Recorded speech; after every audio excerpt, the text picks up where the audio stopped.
जनी तू सटावा दूर कहे भागा तारू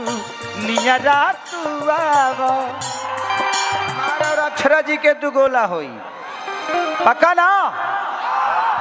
इसमें लेकिन मार ना होके के चाहिए मार अच्छा ये बताओ जो हमारा तारा इला के बाद मार ना होई तो इला बेकारे नु बा मार होखे लेकिन प्यार के मार होखे अब लाठा लाठी मत होखे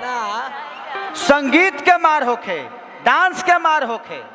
एक दूसरे के कमर तोड़ दीजिए हमनी के में लड़ा के औसन मार होके please please come back to बैठू हेलो रे अरे बाबू की बोलची रे दादा बैठू बासुन बासुन